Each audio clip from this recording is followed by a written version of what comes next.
अस्सलामु अलैकुम नाज़रीन, ताज 92 न्यूज़ के साथ मैं हूं नाइला भट्टी। चलते हैं हेडलाइंस की तरफ।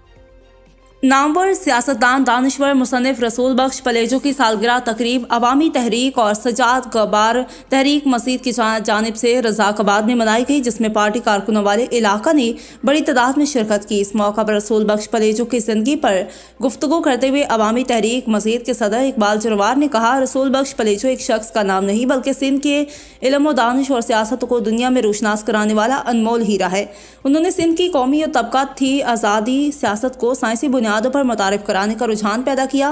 उन्होंने कहा, रसूल बख्श पलेजो ने दुनिया की इनकलाबी शख्सियात हो ची मन, माओ से तंग, लेनिन और कार्ल मार्क्स के सियासी, माशी और तबक़ाती फ़िक्र को अमली से शक्ली सूरत में सिंध के अवाम को मुतहिद और मुनज़्ज़म किया। 1983 में तहरीक बहाली जमहूरियत में अवामी तहरीक के कारकुनों ने बहादुरी और मिसाली जदोजहद के ज़रिए ऐसी मिसाल कायम की जिसकी बदौलत दुनिया भर में रसूल बख्श पलेजो की सियासी इल्म और दानिश को सराहा गया।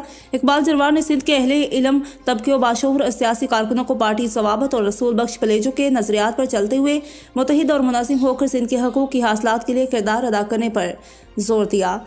मज़ीद के समाजी रहनुमा खुदा दिनो शाह ने खिताब करते हुए कहा, रसूल बख्श पलेजो की तरबियत के ज़रिए हमने अपने हकूक़ पर आवाज़ उठाना सीखा। असीसों ने कराची के मज़ाफ़ाती आबादी को बचाने के लिए देही कमेटी तश्कील दी और हमने उनकी रहनुमाई में जदोजहद की, जिसके बदौलत आज कराची के मज़ाफ़ाती आबादी कायम है। उन्होंने कहा, मौजूदा हालात में सिंध को रसूल बख्श पलेजो जैसे सियासी रहनुमा की अशद ज़रूरत है, जिसकी रहनुमाई में जदोजहद करते हुए हम न सिर्फ सिंध को बचा सकते हैं बल्कि दुश्मनों की घेरे में आए हुए कराची शहर और इसके मज़ाफ़ाती देही आबादियों की बका यकीनी बना सकते हैं।